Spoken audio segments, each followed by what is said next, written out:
Everybody, I'm Shauna Sherman. I'm just going to get started and let you know we're just so excited today to have Dr. Ifetayo Ojelade with us to go through a workshop based on Yoruba deities. I'm just going to talk a little bit about what we have going on, and then we'll get right into our workshop. So the San Francisco Public Library acknowledges that we occupy the unceded ancestral homeland of the Ramaytush Ohlone peoples, who are the original inhabitants of the San Francisco Peninsula.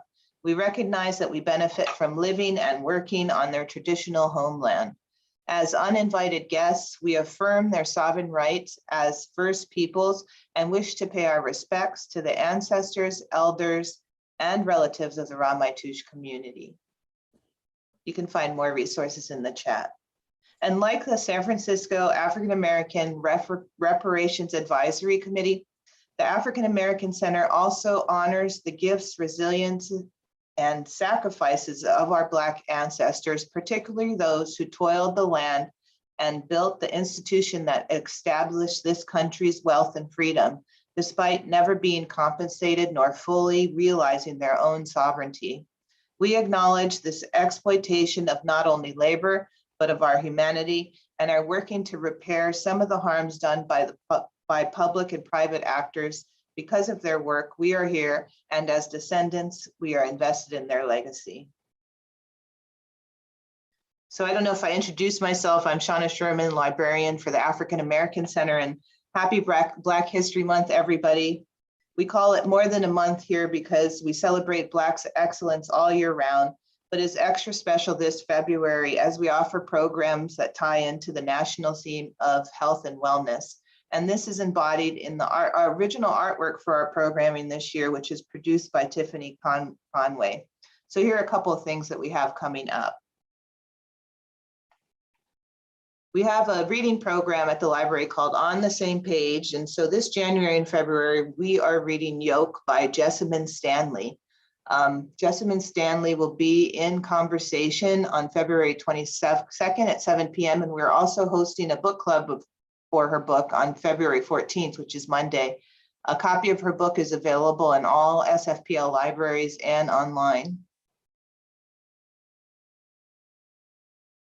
We also have coming up at the library, in-person programming is happening. We're at the main library in San Francisco, and on Wednesdays at noon, join us for meditation with disability rights advocate Dennis Bullups.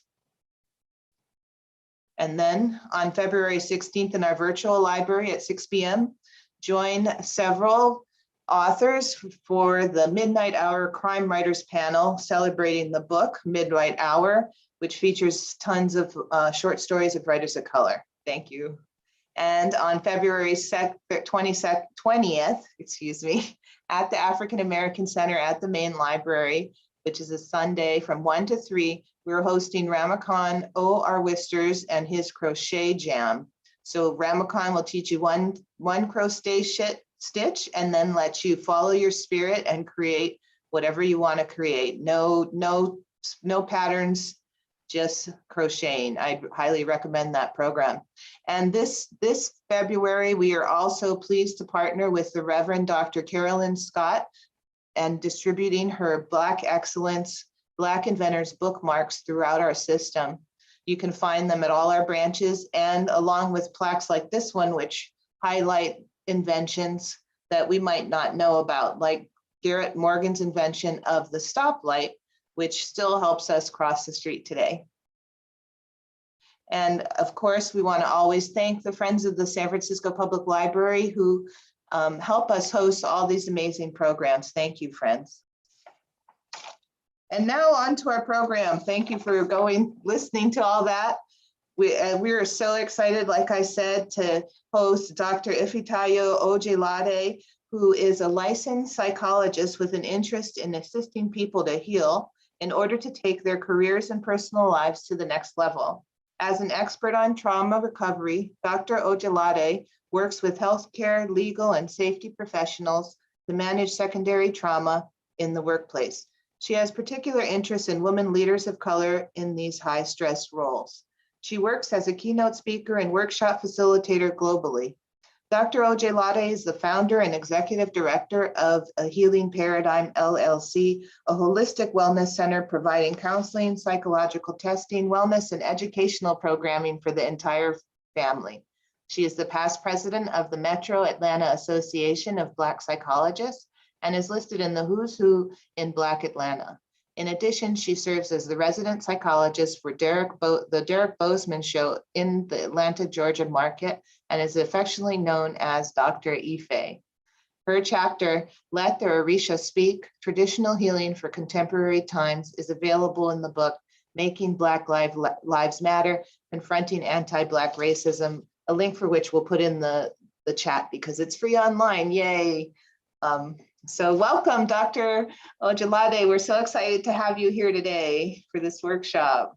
Hi, Shauna. Thank you so much. I'm excited about this also. I want to first just kind of start out and say thank you to you, Shauna, for inviting me in the first place. I think you were one of the first people that reached out to me when the book first came out and was like, hey, come and talk about your chapter. And so I was excited about that. I also want to just thank Anissa, who is behind the scenes working really hard, and all our other relatives that work really hard to make these kinds of programs happen. And everyone at the San Francisco Public Library, that really holds a really special place in my heart. And most people, I always tell that I am originally from California. And so anytime that anyone in California is asking me to come and do anything, I am always there and really excited about that. I also want to make a particular acknowledgement. I am currently based in Muskogee territory, which is the unceded land of the Muskogee people in Atlanta, Georgia. And one of the things that I was telling Shauna and Anissa when we were getting ready to start is I think this is the first time that I have been asked to speak where part of the introduction was this recognition of First Nations people in the land that we are on, because normally that's something that I will do myself. And so I'm really happy that that is part of the programming at the San Francisco Public Library and in general in San Francisco in public spaces, because I do think that is really important.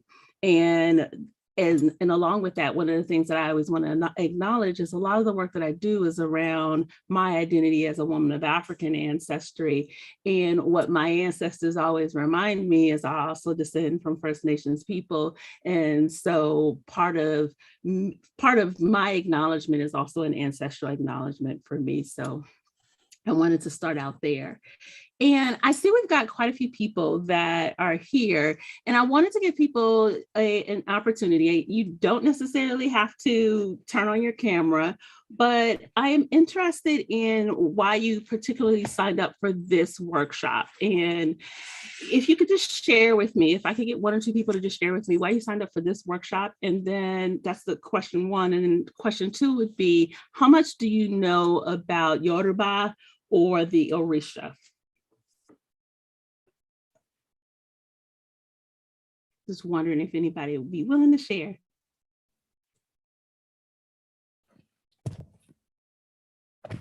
Hi, Angeline. Hello. I wasn't trying to be the first one to share, but I will. Well, I've been interested in the chapter only because you told us probably maybe last year that you were writing this chapter in this book. And I know about Òrìṣà through you. And I have also traveled to Cuba and experienced some of that religion ritual there. So that's what I know. And I'm on Lenape land here in Delaware. Thank you, Angeline. Angeline is one of my sister friends and warriors that's out here doing like really amazing work. So thank you for showing up and Sure. Anyone else? Anyone else? Why this particular workshop and how much do you know about the Òrìṣà? I see Annie is saying a tool of African arts in college. I'm interested in spirituality and African art. Definitely, that is good. And then I see Yvette said to learn more and connect more with my family in Cuba. That makes sense. And so I want to just kind of start out and just kind of give you a little bit of background, and I'll talk a little bit about myself and my background, and then overall give you a little bit of background about Yoruba. And then we will kind of go from there. I'll talk again about the chapter. Anissa was very wonderful. She has already put the link for the book in the chat. So if you're interested in being able to download the electronic copy of the book, then you can do that. I am ethnically born as an African American. I was raised as an African American in Los Angeles, California. And it wasn't until I got older that I learned of my First Nations ancestry. People would say stuff to me when I was younger, and I didn't understand what they were talking about. There was lots of comments about my looks and my features. And it wasn't until I was older and I was doing genealogy research, and then I found out that my biological grandmother, with whom I was raised, was part Native American. And she's actually listed on the census as part Native American. And then when I mentioned that to family members, they were like, oh yeah, you didn't know that? Like, no, you didn't tell me. So that was pretty interesting. And so ethnically, that's kind of where I kind of the crossroads of my identity. And as I grew up in Los Angeles and didn't have any specific connection with spirituality, because I wasn't raised Christian and wasn't raised with any kind of spiritual background, as I got older, I was interested and I wanted to connect with something. And the thing that was most salient for me was the idea of ancestors. And that really became salient for me from conversations with my grandfather.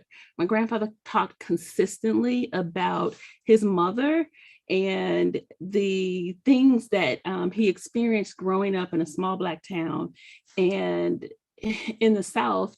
And with those experiences, I always knew that I had the connection with these people that helped to raise my grandfather and made him who he is, or who he was at the time, because he's no longer living.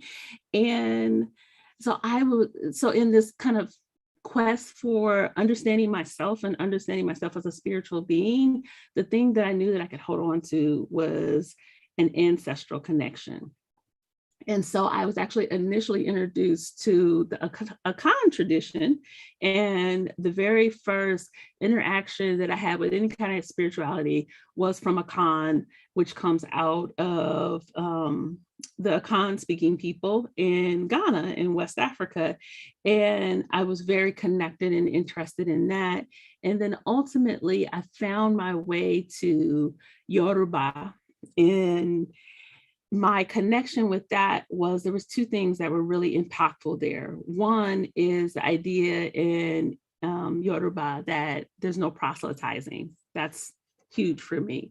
Like, not the sense of I'm going to try to tell you that this is the way, this is the only way, and that I'm going to try to convert you. The other thing was around character and having good character. And part of that good character was this belief that every single person's faith system is correct and no one is wrong. And those are things that have always resonated with me in my heart. I think I blame it on me being a Libra. I always believe in balance, and that idea of balance and connection with people and feeling like whatever it is that brings you closer to spirit, as long as it's not harmful to you or someone else, then it's correct. That just really resonated with me and stayed with me. And so for 20 something years, probably about 25 years now, my walk has been a walk on the path of the Yoruba tradition. Now, let me talk to you a little bit about what that means. So for me, I have this dual role, like Shauna talked about.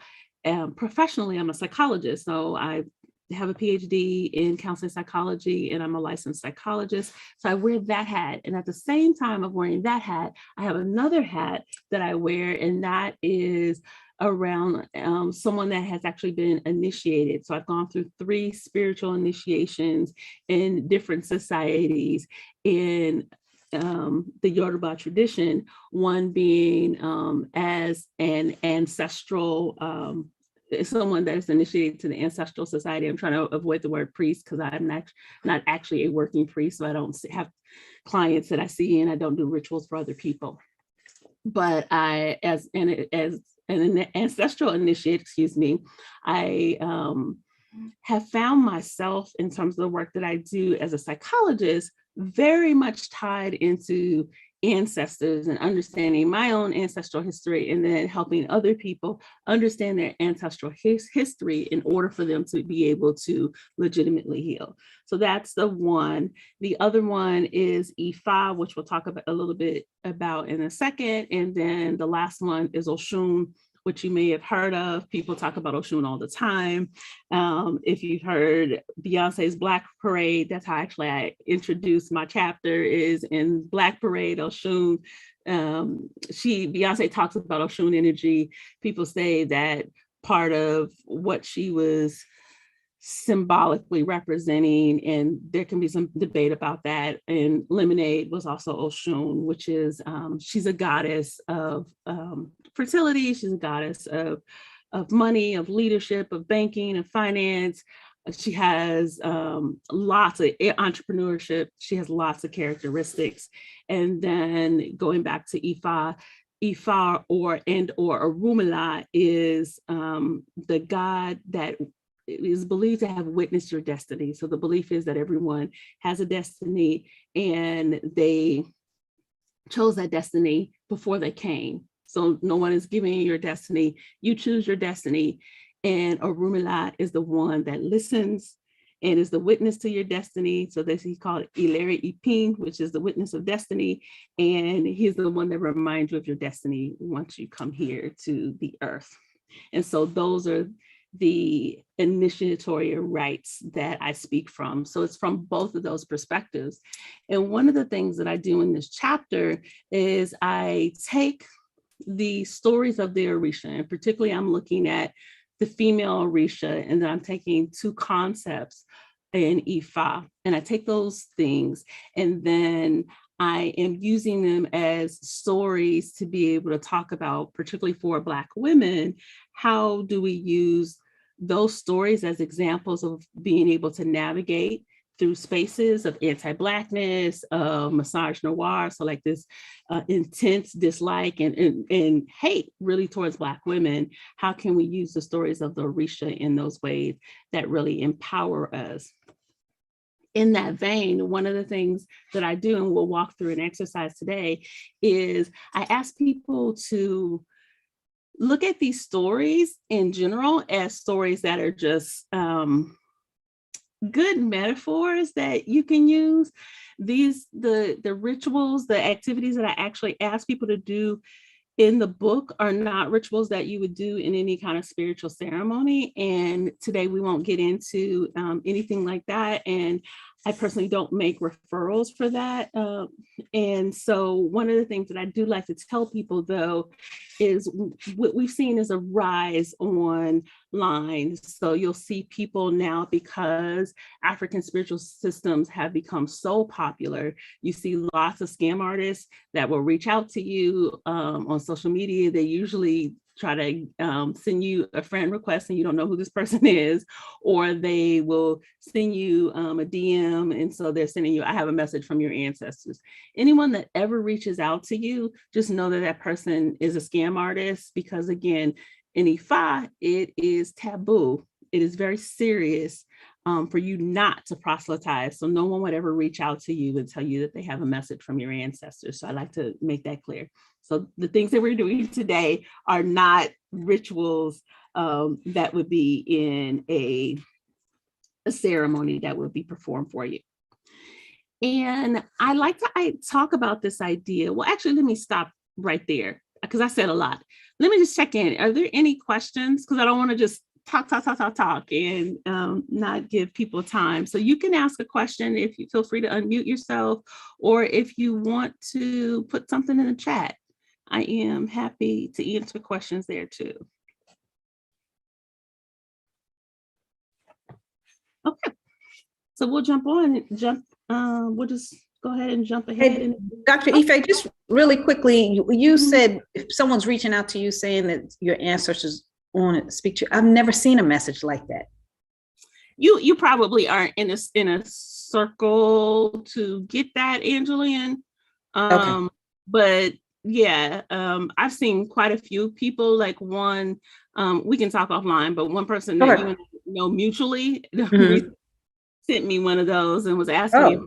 I was like, oh no, that's a scam artist. It's like there's those messages are similar to the ones that you get that say your relative left you $10 million. All you need to do is, send us $2,000. It's the same kind of thing. Okay. Oh, interesting. All right. Thanks. Yeah. Don't be surprised if one day you get one of those messages. All righty. Okay. And so Yoruba ontology. I use this word ontology very purposely in the book, and I don't say mythology. So a lot of times when we talk about Christianity, Islam, Judaism, Buddhism, if we talk about kind of major religions that people are familiar with, we talk about theology, and we use these very concrete terms to be able to talk about those faith systems.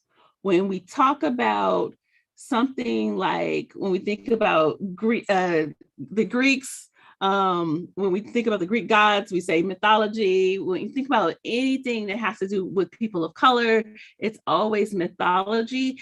And it's this idea that if it comes from basically this kind of Judeo-Christian background, it's concrete. It is something to believe, and then everything else is myth. And so I wanted to get away from that idea and specifically look at the concept of ontology, because ontology is talking about a way of being. It is an organized science when you're thinking about how is the world organized, how do people come into being, how do people interact with each other, where does the idea of spirituality come in, and then how do people organize their lives around that? That is very different because it comes out of the field of philosophy, but it's looking at everyone's lived experience as something that should be studied and respected and examined, and not just something that is on a Marvel movie like Thor. And so I wanted to get away from that. So I start out with calling it Yoruba ontology. And it's really important to think about that in terms of Yoruba, because when we say Yoruba, first of all, we're talking about groups of people that have kind of a unifying language, but that has different dialects that are predominantly, but not all, predominantly in the country that we now know today as Nigeria. And because of them, there's lots of reasons for this. I'm an academic nerd because I was trained as a researcher. But the last wave of Africans that are coming out of the continent of Africa, the last big wave, are predominantly Yoruba people. So one of the theories is that is why the Yoruba spiritual system is so predominant in the New World. So if you look in the Caribbean, if you look in North and Central and South America, you're going to see Yoruba in different ways. Someone said that they want to connect with their roots from Cuba. So in Cuba, you have a group of people that are going, that are Yoruba, that speak a Lukumi dialect. And those people are holding on to their traditions. And so what you see in Cuba is a very strong presence of the Òrìṣà. And some people, I won't get into the debate here, some people will say that presence of the Òrìṣà is syncretized or blended with Catholicism. And you have people that will say that that's true, and some people that will say that that isn't true. And so it just really depends on who you talk to. One of the things that I want to point out to you is this is how popular the Òrìṣà are if you look at Cuba. So if you look there, one of the most famous actors that comes out of Cuba is, can somebody tell me? Even just put it in the chat.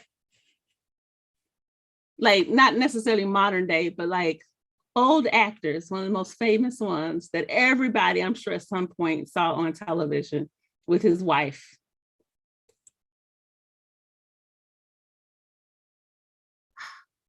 Okay. Somebody said Ricky Ricardo. Like, yes, Ricky Ricardo. Ricky Ricardo. So Ricky Ricardo on I Love Lucy. And his most famous song is Babalu.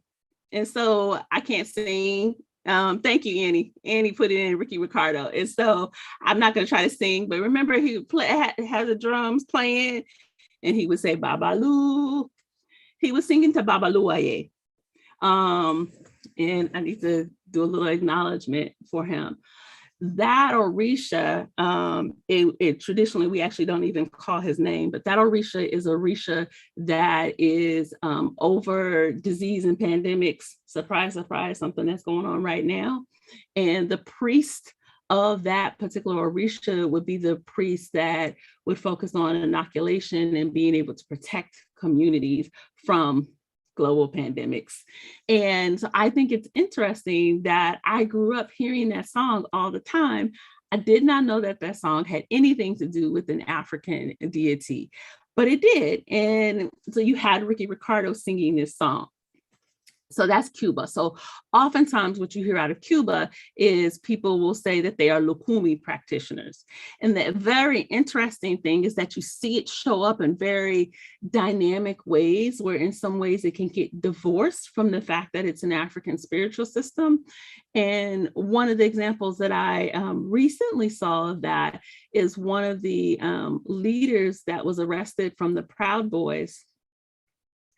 If you look at the pictures, he was the one that got arrested right before the riots on January 6th last year.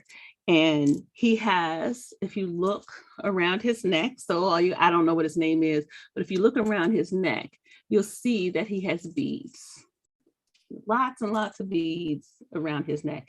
And he has beads of the Òrìṣà. And I thought that was really interesting that he's spreading all this hate of Africans, yet has this connection with these African deities. And we can go, that's a whole time for a whole other conversation of people that hate Africans, but then connect with African spirituality. But you see that oftentimes, like I can see people over and over again, that there's different symbols that people wear where you can see that they're connected to the Òrìṣà, and that's one of them.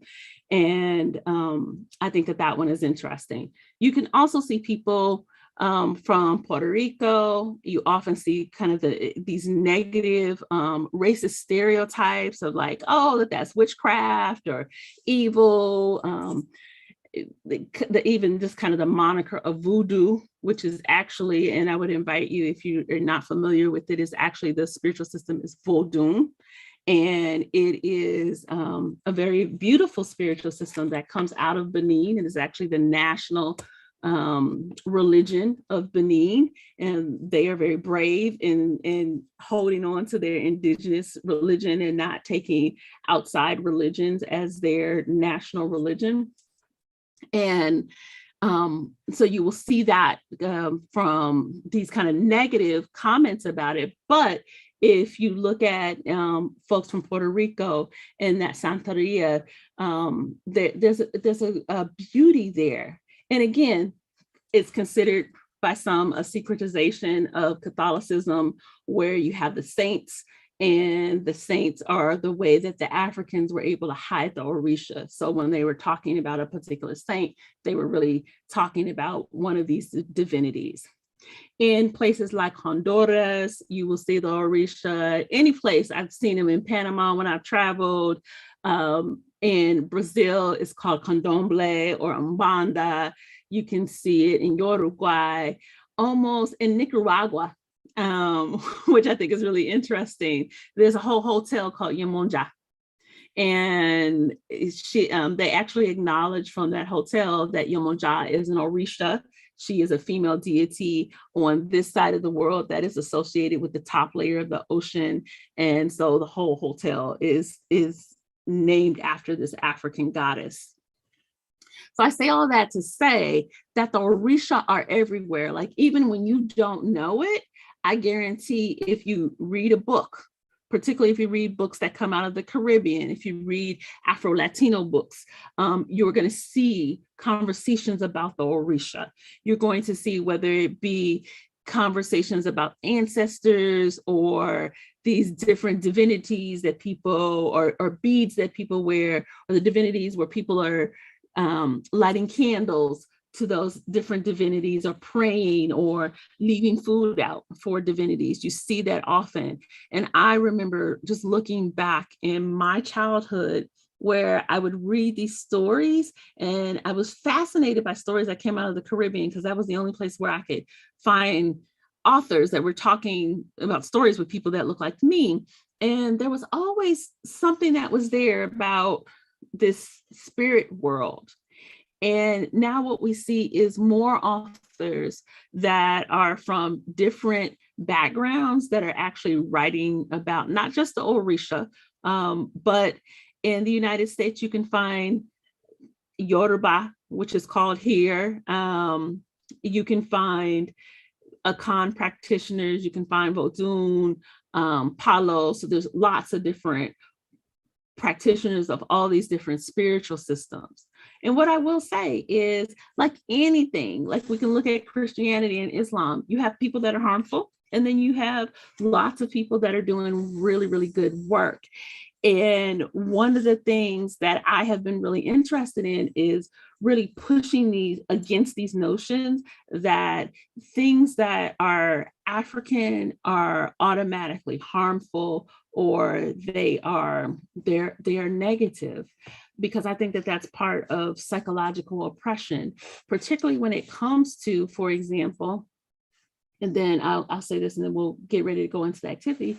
When it comes to things like ancestors and being able to connect with ancestors, one of the biggest examples is, I live in the South, I live in the Bible Belt. People come to my office, and I don't hide anything about who I am and how I show up. And people come all the time. And I just recently had a conversation with someone, and she's a psychologist, and she was saying, well, I can see and hear people, and I know that they are real. They're not trying to harm me, but I can see and hear these people. And it was more powerful when I was younger, but because I didn't have a space to talk about it, and people were saying that that wasn't of God, then I just pushed it away. So they're not as powerful, but I still have this experience. And so she wanted to be able to talk to me about like how to figure out how to navigate that. And what she said to me is, I know that I'm a medium. So for me as a psychologist, I'm not going to say, okay, there's something wrong with you, or you need medication, or, that's a sign of a mental illness. That's not going to happen. Now, there is a time where people are saying that they see and hear stuff, and I know clearly like this is a sign of a mental illness. And I feel fortunate now, in most cases, I'm able to distinguish the difference between someone that has a mental illness and someone that is actually legitimately having an experience. And maybe I cannot explain everything, but what I can do is tell them that, or validate their experience, not tell them anything, but to validate their experience. Because just think of the psychological impact on someone if they are having this experience and everything in their world tells them to have that experience means that they are evil. So God brought you to this earth with this gift, but you're being told that that gift that you have makes you evil. To me, I'm sorry, that doesn't make any sense. I can't do that one. I can't do that one. And I can't sign up for harming people in that way, because so many people have these kinds of gifts. And I think it is really interesting because oftentimes for BIPOC people, so Black, Indigenous people of color, then what you'll see is these messages of that there's something wrong with you, or that's not normal, or that's not Christian, or that isn't that's haram. If you're thinking about from an Islamic perspective, you hear those messages. And then at the same time, I remember, I don't know how long, I don't even know if she's still on television or how long ago this happened, but you see folks like the Long Island Medium. Has anyone seen that? The Long Island Medium? And I thought that was really interesting, because when this white woman does this thing, so she's basically saying she can connect with her ancestors and she can connect with other people's ancestors, and people think that is legit. And she has a whole show where she makes money, apparently so much money, because I remember seeing one episode where her daughter wanted a car, and they were buying her a BMW SUV. So, I mean, obviously that's not a little bit of money. And they can afford to do those kinds of things. Yet people of African descent, or people of color in general, are often told that these experiences that they have means that there is something wrong with them. That's how I know something is up, when I see those kind of discrepancies. So what has happened for me in the United States, in Atlanta, in the work that I do, is I've always been interested in how do I normalize these unusual experiences that people are having. And sometimes that's just simply to validate. It's just to tell people, that makes sense. I've heard of that. You're not the only one. I know one of the things that happened to me. Now, I don't see and hear stuff that's not really there. I don't think that would be good for me. So that is not one of the gifts that has been shared with me. But I have dreams that are really interesting. And I started having the dreams, and I was not really clear about the significance of the dreams until this one experience. And I wonder if any of you have had these experiences in your dream. I had this dream of my uncle, my mother's brother, and it was my mother who was deceased, and her and my uncle, and they're in the dream and they're giving me information. And my uncle is specifically giving information about my cousin and his daughter. And so the next day I wake up and I called my cousin immediately, and I'm like, I need to tell you about this dream that I had, because I'm very clear that I need to tell her. And while I'm trying to tell her, she lives near where I live, and she had flown back to the West Coast because her grandmother on her other side of her family was dying. And so I was like, okay, well, just call me when you get back. So we talked as soon as she got back, and I was like, well, your dad was in the dream and he was giving me these messages. And to this day, I don't even remember the messages. I just gave her what the message was. And my mom was there, and they needed me to know that I was really there with them. And so there was this other woman who held up a picture, and it was a picture of my uncle. And he was wearing a military uniform. He was like a sailor or whatever in the picture. So I say to my cousin, yeah, and he had on this military uniform, but that was really weird because he's never been in the military. So I don't know why he had that uniform on. And they were telling me to look at the picture because they needed me to know that was proof that I was really there with them. And I was like, oh, but he didn't have the uniform. He wasn't in the military. And my cousin said, yes, he was. So I had this moment. I was like, huh? She said, yeah, he was in the Navy. I didn't know that. I did not know that until that moment. And so it was having that experience that made me get really clearly that my dreams were not simply just dreams. And because I had that experience myself, I was better able to work with clients in the work that we were doing together, because I could understand the things that were unexplainable. I'm wondering if anybody else has had those experiences where you've had a dream or experience, or you just knew someone was coming before they were coming, or heard a whisper in your ear of something. Has anybody else had those experiences? I hear the wow. Shauna? Hi. A dear friend of mine had passed, and I only dreamt about him once. And when he came through, he was, waving at me from the door, and I was scared. And I think he never came back because I was scared. But one night my husband dreamt about him, and he'd never met him. So it was like very, very odd. Like, he had passed right before I met my husband, and he showed up in my husband's dream. So that was interesting. My thing is like, yes, okay, and I see in the chat, it's like, yes, I've had that. I think of someone, and then, and then they show up. And so we have to have some kind of way of being able to understand these things. And it can't simply be, that's not a God, that's evil, that's a sign of the devil. That does not, for me, it just doesn't make sense. If that makes sense to other folks, then okay, but that, I just can't rock with that one. And so that is why I have found myself back looking at African spiritual systems, looking at African ontology, a way of the understanding, a way of being, because it can explain this.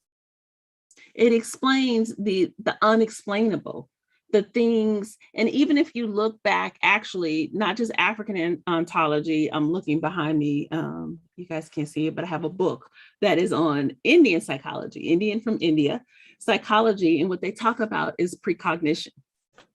So precognition, just simply being that we understand things before they happen, or there's ways to be able to understand the world that are not about our five senses and these things that we can see concrete from a Western perspective in front of us. But there's other information that we are getting, and that we must honor and respect that information. So that being said, I want to take us into an activity. So with that, if you can, just do me a favor. Again, you don't have to turn on your camera. I would invite you to have a piece of paper. If you've got a journal, that's great.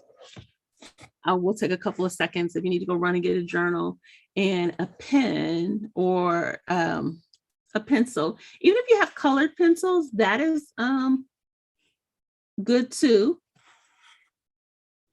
And we're going to walk through a couple of activities. But we'll do this one for sure, and then we'll see what happens.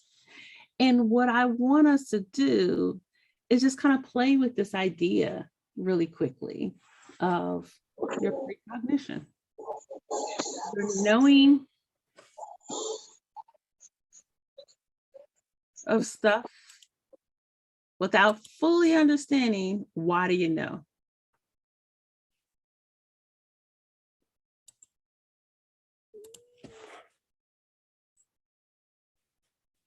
So what we're going to do is we're going to start out. I'm going to do a quick centering prayer. I think there's someone who's got their thing that is not muted. Let me see if I can mute the person. I think I got them. I'll keep an eye on it for you. Okay, thank you. I'm going to do a quick centering activity for us. And then I'm going to ask you, and I'm going to tell you a story. And then I'm going to ask you to write some stuff down.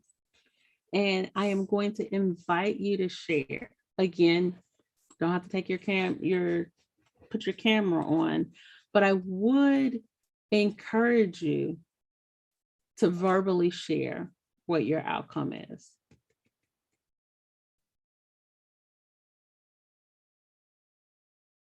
So let's do the centering part. If you'll close your eyes, I'm gonna do it with you.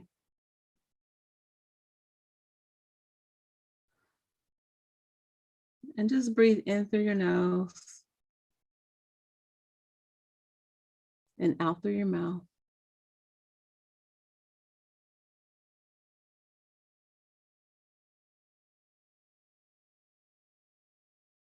And I want you to do that in a smooth, rhythmic cycle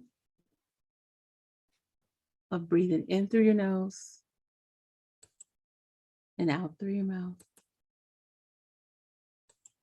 And just simply continue to breathe. You don't have to worry about judging.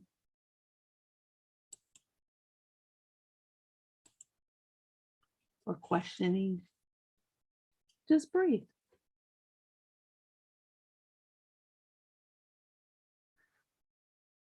I am the caller of light. I am the owner of this space. I'm calling the stable, secure, safe, supportive ancestors of everyone on this call. Ancestors, the guardians of light, the guardians of good character, the guardians of integrity, the guardians of healing. I call you. Come and protect your family. Come and guide your children. Come and give them messages that allow them to grow and heal. Ashe. So now I'm going to tell you a story. And then I'm going to ask you some questions. And I just want you to write. No judgment, just write. The first one is a story of Oshun. And this is a story that comes from one of the verses in the sacred literature, Òrìṣà. And in this particular story of Òrìṣà, Oshun and 16 other male Òrìṣà or divinity are coming down to the earth. And these are there's a total of 17. So 16 male, 1 female with Oshun. And they are called the Irumale because they are the 17 that have been specially chosen by God to come from heaven to the earth. And they are charged with making the earth fit for everybody to hang out and have a good life. And so the men get down to earth and they start to go to work. They start meeting and planning and just deciding like, okay, here's the water here. The people are going to have families here. This is what family will look like. They start doing all of these activities. And every single time they meet, they leave Oshun out. Why? Because she's a woman. They're like, she doesn't matter. We've got it. We're the men. And these are the powerful men. So you've got Òrìṣà like Shango, who's a king. You've got Ogun, who's the god of war. You've got Eshu, who's a trickster, but he's always there to make you suffer the consequences of your behavior. You've got Orunmila, who we talked about earlier, is the god of destiny. You've got all of these Òrìṣà that are there, and they're working. So they're taking all of their gifts and all of their power, and they are trying to get the earth to blossom, but nothing's working. Every time they plant crops don't grow. They try to encourage people to go and create families. The women are barren. They try to encourage people to go and fish. Nothing happens. Water is not fresh. Nothing is going right. And the male Orisha are frustrated. And so what they decide to do is they get together. Again, they left Oshun out. They get together and they say, you know what? We need to figure out what's going on because things should be popping because we're the powerful Orisha. So they go back up to God, Olodumare, and they say, hey, nothing's working. You sent us, we're the heavenly beings that have been sent directly to earth for you, by you, and nothing is working. Why isn't anything working? And Olodumare said, what happened to Oshun, the woman I sent down there with you? And they say, yeah, she's the woman. We just put her to the side. And God said, how's that working for you? And they're like, what? And God said, I think she might be the answer to your problems. You need to go back down there and apologize. You need to include her. And you also need to make offerings to her. So the male Orisha, they go back to earth and they go to Oshun and they make offerings and they apologize. My bad. And Oshun, the whole time when these men were excluding her, she was sitting there, you know, she's about beauty. She changed her clothes about 5 times a day. So she put on her clothes and put on, you know, little shea butter and, you know, making sure she smelled good and everything and like filing her nails, making sure her manicure is straight. She was just like, all right, y'all left me out, not a problem. When the men apologized and made offerings, she said, all right, bet. Tell you what, I give you some of my ashe, my power. But in exchange, you must initiate me and tell me and all women all of your rights. And because y'all showed your little selves,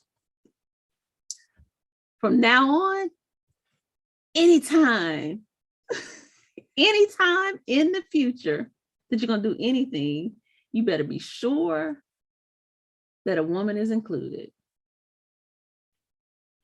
So once they agreed, Oshun said, all right. And she let go of her ashe, her power. And the earth woke up. Women had children, plenty of food to eat, water was fresh, the world was good. And the male Orisha understood from that day forward, in order to do anything and it be a success, a woman needed to be included. Now, let me tell you something about that story. That story, Oshetura, is read every single time that someone does a ritual, every single time. Now, there are things that you be in different spaces and kinds of patriarchal problematic things can happen, even in the spaces and the different manifestations of Ifa, of the Yoruba spiritual system. But one thing that I can tell you is there are rituals that happen and a woman must be present. A woman is the one that actually begins and ends the ritual. If a woman's not there, it can't happen. So, having heard that story, one of the things, or several of the things, I want you to think about these questions for yourself. Uh-oh, let me get to the right page.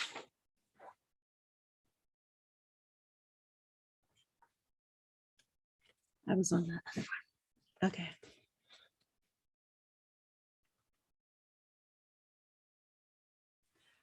So notice in this particular story, the way that Oshun responded to the conflict.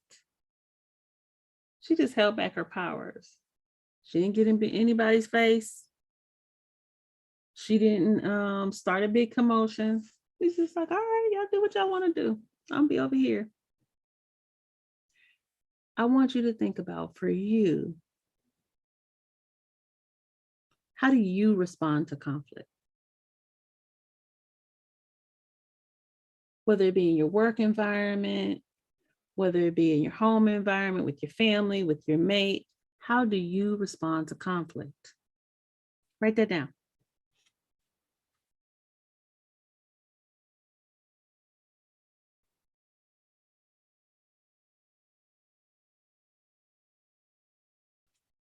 Thank you, Shauna. How do you respond to conflict?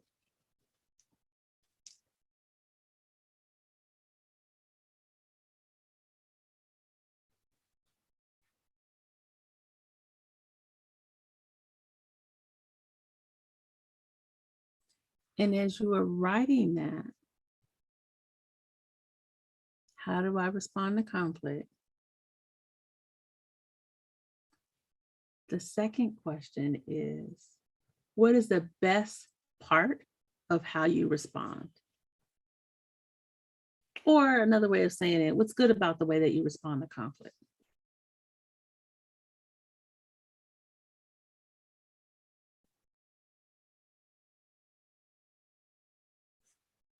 I'll write it down. Thanks.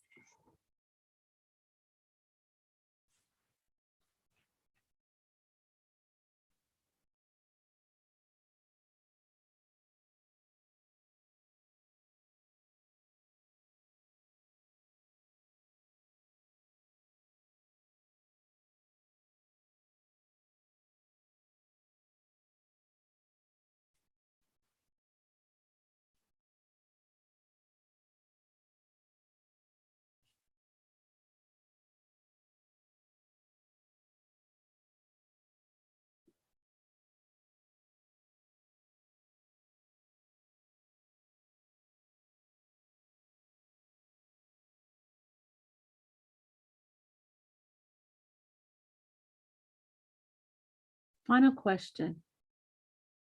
What do you need to do different? When you think about the way that you respond to conflict, what do you need to do different?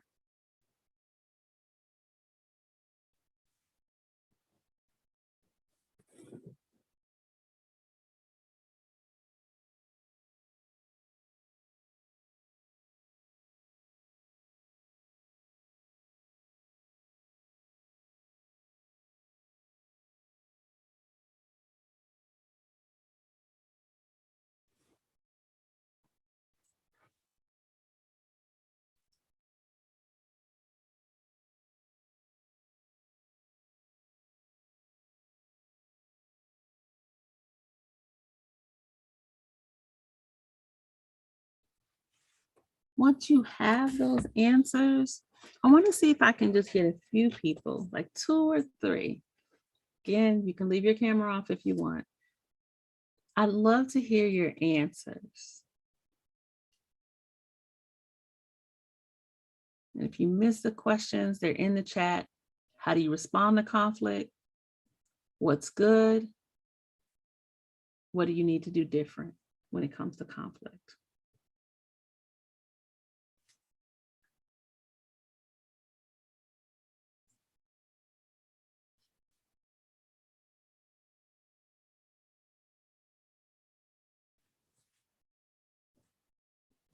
Anybody willing to go?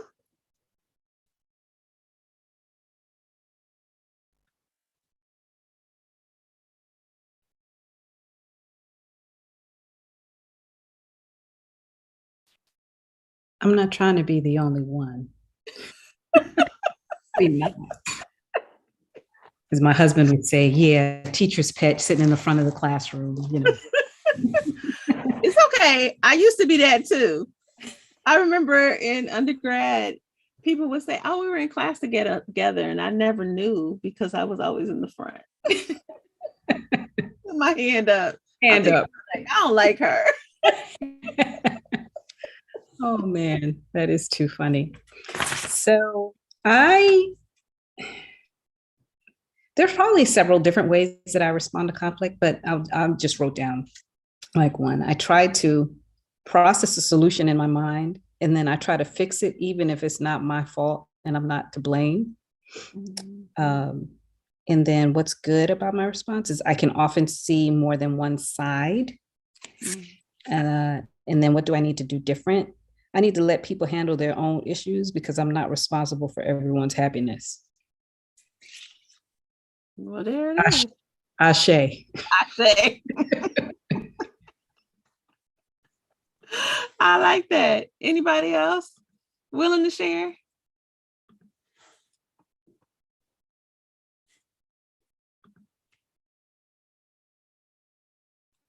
Come on, brave souls.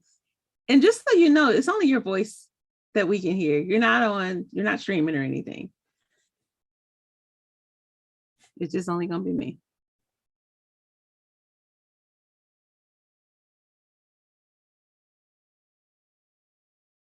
No. Okay. That's okay. Well, if you want to share in the chat, then feel free to do that. Let me talk a little bit just further about Oshun. And as I'm talking, if you decide, yeah, you want to share. Oh, okay. I see one is question 3, keep my mouth shut sometimes. And that said, what she needs to do different is keep her mouth shut sometimes. Fair enough. And I pointed this out with this particular Odu because when people talk about it, they're not necessarily talking about it from the perspective that I have, but I think about this in terms of Black women and how we show up in spaces. And oftentimes we people will just make us invisible. And I don't know, in California, are y'all having that experience, or maybe it's just only happening here? Is that, you know, people just, you can be professional and people act like you don't exist. Is that happening to anyone? Let's see, question 2. So Annie said, what's 2? Because I respond not great to conflict. Oh yeah, lots of people don't respond good to conflict. True in San Francisco. Okay, so true in San Francisco, where people just assume that you don't exist, where it just happens, where you're there, you're a professional, and you know, yada yada. Now, I think there's an interesting mix that happens here in Georgia because I live in a predominantly Black city. And because I live in a predominantly Black city, I'm not necessarily invisible in the same ways that I have been invisible in California. Like, for example, in California, what I can experience, I remember one of the first times that I took my daughter, and she was older, like old enough to process stuff kind of on her own. And we walked into a store, and she hadn't had this experience in Georgia. So we walked into a store, and she had like a little bag. We'd bought some beads or something like that, and she had a little paper bag, and she was walking around with the bag. And somebody came up to her, and they were like saying something about the bag, like she was going to take something. And I remember just turning to her, because she was just so confused at what was happening. And I remember turning to her and I said, oh yeah, I forgot they had a low vibration stuff here in Los Angeles because they think Black people gonna steal. I said it in front of the lady and just kind of went off. You know, and she was just like, what is going on? Because she's an African-American child that lives in a predominantly Black space. And so her primary experience is not people assuming that she's going to steal. That's not, it just didn't happen to her until she went to California. And to me, it was just that reminder of a sense of invisibility where you're not seen as kind of an individual. You know, it's just the color of my skin then makes me a potential thief. So which is kind of, it makes you invisible in the sense that like you're not, you know, this distinct person. Like I just don't have that experience. I don't walk into a store and worry about someone thinking that I'm going to steal in Georgia. In fact, I had an experience last year where I went in and I had to get something at Walmart, and you have to like go in and pay for it, and you go outside, and I was exchanging these propane tanks for my barbecue grill. And I went outside and the guy was putting the tanks in my car. And I was like, well, do you want to see my receipt? He was like, no, you wouldn't do me like that. I know you paid for those things. And I remember thinking to myself, that would never happen to me in California. It would absolutely never happen.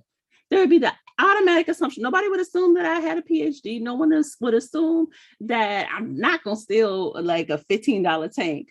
There would be this assumption because of my skin that I was a criminal, and then that would be the only assumption about me.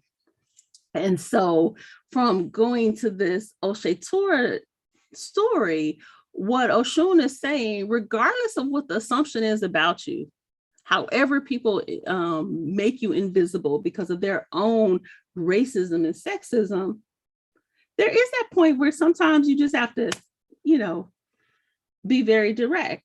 But in this particular instance, Oshun just decided, let me withdraw my power. It goes back to that notion. I don't know if you've ever had older Black women in your family or your community say to you, I can show you better than I can tell you. Keep playing with me. That's essentially what Oshun is doing here. Now, that what is really interesting is that's what she does in this story. She just simply withdraws her power. There's another story with Oshun where she goes to war and it's more violent. Like she takes care of business. And so it's not that she's always in this passive position where she withdraws, but she's strategic. So what she understands is she can show these men that she's got more power than all 16 of them by simply doing nothing. And so that's what I want to for you to walk away with from this story, is that you don't always have to engage in the fight. There are times where it's completely appropriate and important, but I want you to still think about, when are you showing up, like we saw somebody say in the chat, when are you showing up and you're ready to take heads and, just really kind of wreck shop, and it's not needed. All you need to do is withdraw yourself from the disrespect. I'm glad somebody said that. Okay, so Angeline said that's an aha moment for her. I'm glad. Because there are so many times in our lives, particularly as Black women, that we continue to show up over and over again, and we give and give and give, and people still like piling on the disrespect, as opposed to you just being like, I'm not doing this. Okay, all right. Like I said, I can show you better than I can tell you. And that's what Oshun did in this story. Let's do one more. Any questions with that?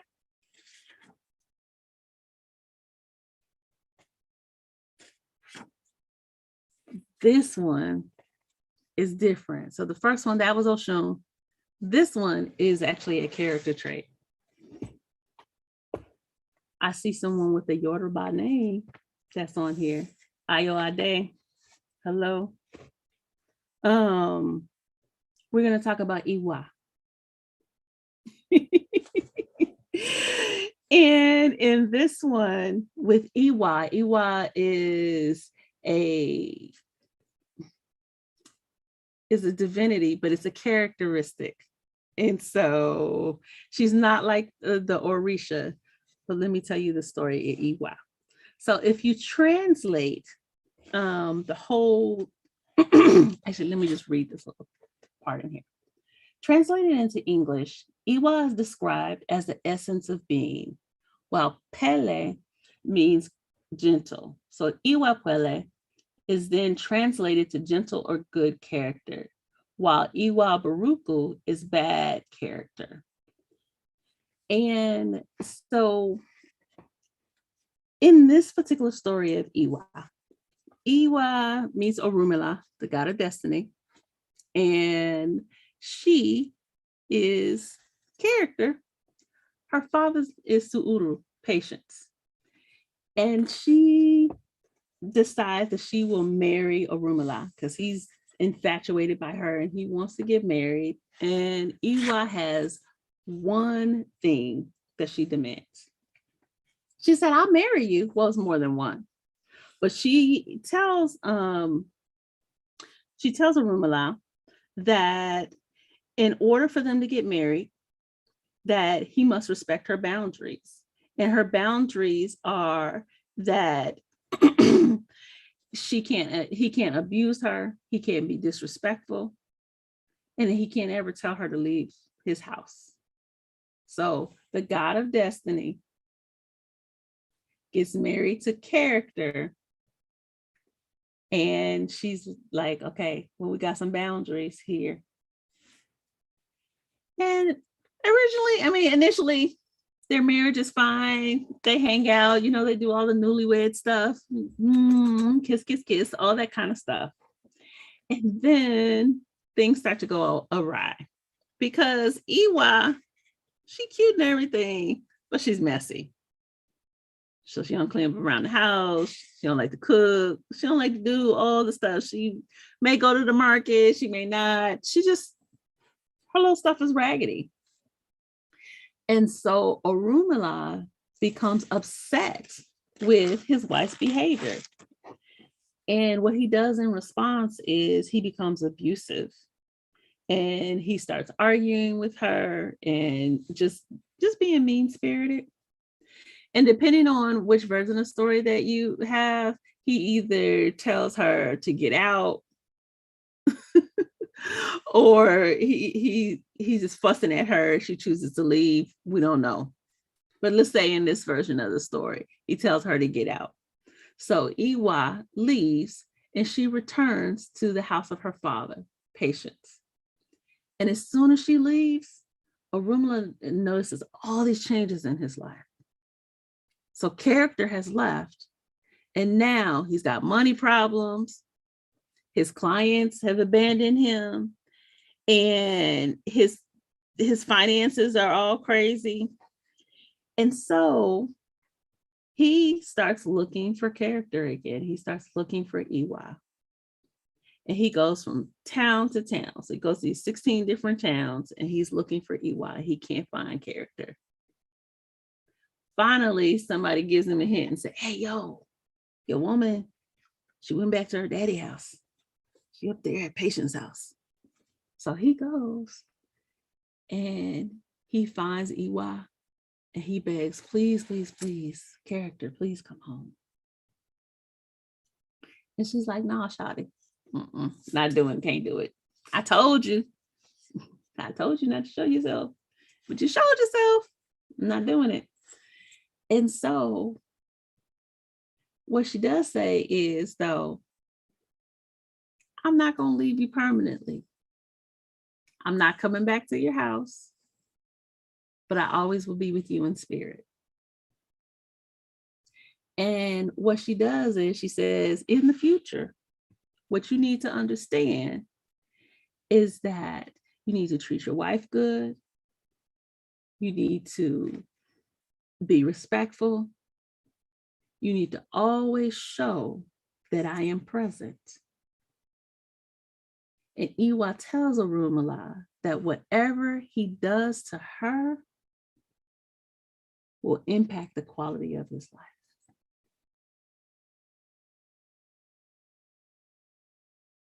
So here we are. And this is God, Orunmila. So he's this God of destiny. And he's being told that it is character and his relationship with character that's going to determine the quality of his life. Now, what people usually do is they focus on Orunmila and that this is a sign of, like, even this God of destiny, the God of gods, needs to make sure, divinity of divinities, if you want to say, needs to make sure that his character is good. On the other end, let's look at Iwa, his wife.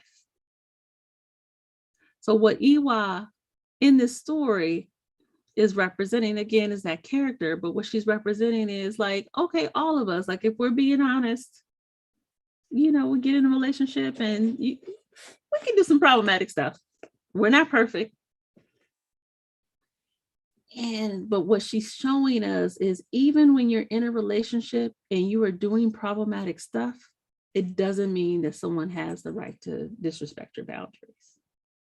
that first, before you even get in the relationship, you need to be clear about what your boundaries are, and you need to communicate those boundaries.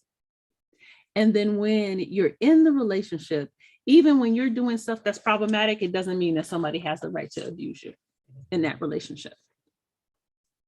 And if that person is violating your boundaries, then you need to take immediate and direct action. So now let's think about you. And I'm just going to give you one because I know we're coming to the end of our time. So this is the one I want you to do, this journal prompt. How comfortable are you with setting boundaries? With boundaries, how comfortable are you with setting those boundaries?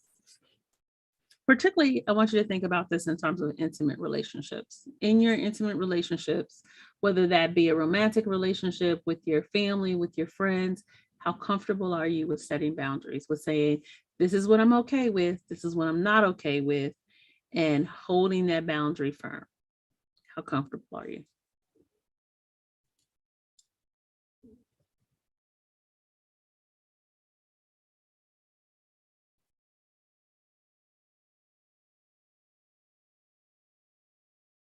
Thanks again, Shauna.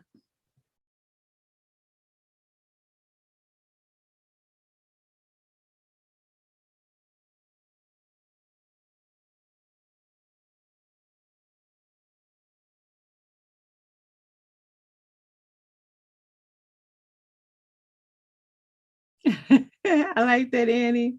You said, I've come a long way in 50 plus years. I heard that.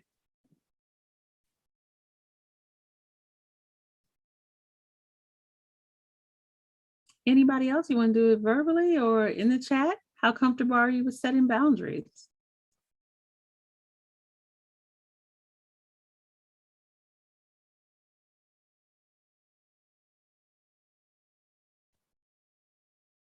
I agree with Annie. I've come a long way, 50 plus, closer to the 60 than the 50. And I think one of the things I do with my family and friends is I had decided that I wasn't going to answer the phone after 10 p.m. and before 7 a.m. So, I mean, that's a boundary that I've stuck to for a few years now. So my family knows, and I have family on the West Coast. Don't call me after 10 because I'm not gonna. The only time I will answer the phone is if I look down and I'm awake and I see that you're calling me. But otherwise, I'm not paying attention to the phone because it's not ringing after 10. Like There's no notifications, there's no text, nothing goes on unless the alarm. If I have to wake up before 7, which is very seldom. So no, I like that one. I like that. I remember that a few years ago, before I figured out that there was that do not disturb function that you could set on your phone, I was like, why would somebody text me just because you can text at 11, 12 o'clock at night? Why would you do that? I was so upset by that. And then I had to figure out that function. So mine actually doesn't go off until 8 o'clock in the morning. So from 10 o'clock at night to 8 o'clock in the morning, if you are not in my emergency contacts, there's only 2 people in there, then it's not happening. You will not hear from me. Now that you said that, I may change that because I still hear the notifications at 7:01. things dinging. So yeah, I don't want that. So I'm just 8 o'clock. So every time it goes off in the morning, 8 o'clock, I know it's 8 o'clock. So it's okay, there's a notification. I see another one. Yvette said, need to improve on the upfront versus dumping folks on the quickness. And I think everybody does. So the thing that I really like about Òrìṣà stories, which I learned over time, is that the Òrìṣà and the divinities, the stories that you hear, the people are not perfect. They're a hot mess. They are a hot mess. I just told you one Oshun story. That seemed like the yay. And then there's the other story with Oshun and Oba. Oshun was not nice. Her character was all jacked up in that story. But what the stories show us is that, one, I think it allows us to realize that even these divinities aren't perfect. And two, that there are these opportunities for us to improve the way that we move through the world by looking at these examples. And with this story of Iwa, I always like telling this story because people think of character and having good character is don't lie, steal, kill. Honestly, those are the easy ones. Don't lie, steal, kill. When it comes to stuff like if you're in a relationship with someone that is problematic, or you see the problem coming and you are unwilling to set a boundary and then enforce that boundary, that's still a character issue. Not for them, for you. And we don't necessarily think about that in American Western culture in the United States. We're just always thinking about character issues, kind of pointing fingers, and we think about it in a very like judgmental perspective, as opposed to thinking of character and having good character is like a 360 full development. It is not just about don't lie, steal, kill, harm other people. It is also about protecting yourself. So not being in situations or allowing yourself to be in situations where other people are going to be harmful to you. It's not okay. I see one comment that says, I am trying to recover from a narcissistic abuse. I'm having difficulties negotiating. Oh, okay. Yeah, I mean, if you're in situations with narcissists, I know somebody personally that's in a situation with a narcissist. You don't get a medal. I'm sorry. You don't get a medal for martyrdom for staying in that relationship. No medals for that. Those are opportunities for you to work on your own personal character development by taking care of yourself and setting boundaries.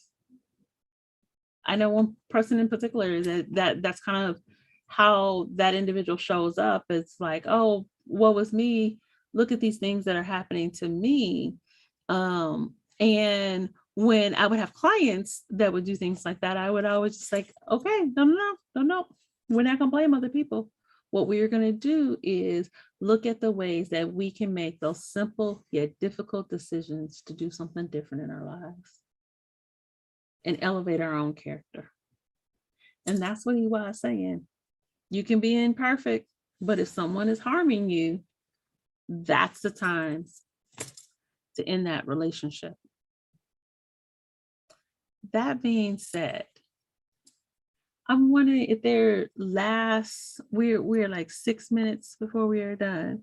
Is there other comments, questions, thoughts about these stories? Or was this even useful? So, okay, now wait a minute. See, I'm not gonna let y'all get away with this. Now, one of the things that happens, y'all know, so if you've been to an African-American church or been around African-Americans at all in your life, you know, we got to have some energy. So y'all got to give me some energy. So you got to tell me something, even if you don't want to unmute yourself, tell me in the chat or something. Was this useful, not useful? Like, did you get anything? Did you have any questions? Tell me something and share energy with me as a sense of reciprocity. So I'm going to say that this was useful. I didn't know what this was going to be. Mm-hmm. And, you know, I've spoken to you many a time. I've interviewed you, you've interviewed me. Mm-hmm. It was useful because it was something like the prompts. I enjoy prompts because it forces me to think outside of the box differently than I would normally think just every day thinking. Like I write in the journal, you know, about weight loss, but this forced me to think a little bit differently. So I appreciated that. And I wasn't trying to be the teacher's pet, but I know how hard it is to do a presentation on Zoom and you feel like no one is there with you because people are, you know, they're muted and they're off camera. So that's why I interjected so much. Plus, I used to be very shy and I'm not any longer. my husband's like, when were you shy? I said, like, when I was like When you were 9, 10, I lost my mother very early. I was very shy. And probably around 13, 14, 15, maybe 15, I kind of grew out of it and just kept going. But some of the prompts were really important, I think, to just get us to think a little bit differently about how we maneuver in this world and where we are in this world. So I'm in a different space than you are in Atlanta. I'm in the middle of Delaware that is predominantly white, and I have to often question things like my husband has to take back a box of popcorn. And I was like, where's the receipt? I said, you probably could go to Walmart without the receipt, but he's a Black man in America. He needs to have a receipt just for a box of popcorn, where some people wouldn't even think that that's an issue. So I appreciate the prompts, and I appreciate you. And yeah, that's what I think. I have a question about the Nigerian piece that I missed in the beginning, but we could talk offline about that. Okay. And I see Angie's comment. Thank you, Angie. Thank you, all of you. Thank you, Shauna. Thank you, Anissa. Yeah, thank you for just like inviting me and just sharing, allow me to just share my thoughts and ideas about this. Does anyone else have questions, comments, or thoughts? Well, thank you, Dr. Ife. I hate to jump in, but like I put a link in the chat again to the article in Making Black Lives Matter, and there's a lot of different stories in there, and more than just journal prompts. So I just wanted to encourage folks to go to that link and check that chapter out, because it's truly great to run through those prompts. And thank you. Thank you. I see one more. Ayoade says, thank you so much. Oh, you're ethnically Yoruba. Good. Yeah, trying to learn the language. Would you mind saying the names of the Òrìṣà in the second story again so I can read more later? Oh, okay. So it's the second one that I did is not an Òrìṣà, technically. Iwa. So and Ayoade, you didn't hear me at the beginning. I am African American, so my pronunciation be all jacked up. So Iwa is just it's like symbolic of like she's character, and so it's basically taking a characteristic and making it a story of divinity. So when you read the Odu, so if you look in the Odu, you see lots of things, inanimate objects, characteristics of people that end up being used as symbols. And this is just a symbol there. So that's Iwa. So the first story I did was of Oshun, which is one of the most popular ones, and then Iwa. Yeah, Dr. Ife, is there a resource that we can, another resource for stories of the Òrìṣà? Everybody asks me that all the time. I have a hard time. Here, I put this one in. This is an older book. It's from 1996. The reason I have a hard time, so there's tons of stuff on the internet, and there's a lot of stuff, but there's a lot of stuff that I don't necessarily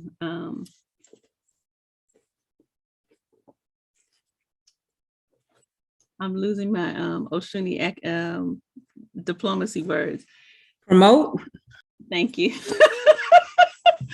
I like academic stuff, which can be like really dry reading. So this is one, is Oshun Shigeshi by Deidre Badijo. Dr. Badijo is actually, she's an African American. She's considered one of the foremost scholars on Oshun, because she did her research in Nigeria. It took her 10 years to write that book. I'm gonna put it in here.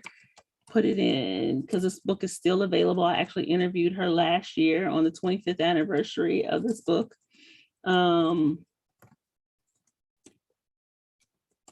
So, and then there's another book by John Mason. That is more from, there's one thing that's called femininity. Isheshe is like traditional.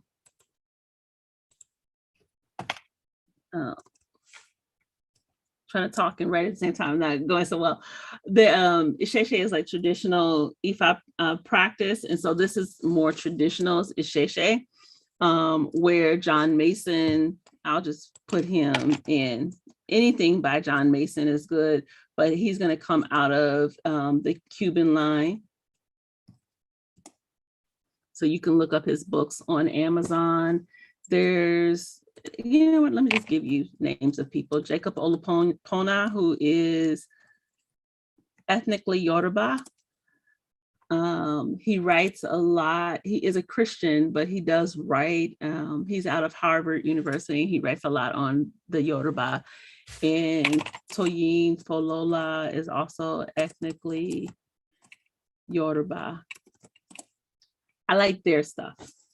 Those are the ones that I kind of stick with. Thank you for those resources. You're welcome. And one more time, just to say, check out the book, Making Black Lives Matter, and Let the Òrìṣà Speak with Dr. Ifetayo Ojelade. Thank you so much for this workshop. We really had, I got a lot out of it, and I think other people did too. So thank you so much. And thank you everybody for coming. Check out sfpl.org for more of our Black History Month programming and our San Francisco Public Library YouTube page, where you can find what we've done in the past and this program. Yay. All right. Yay. Thank you. Thank you.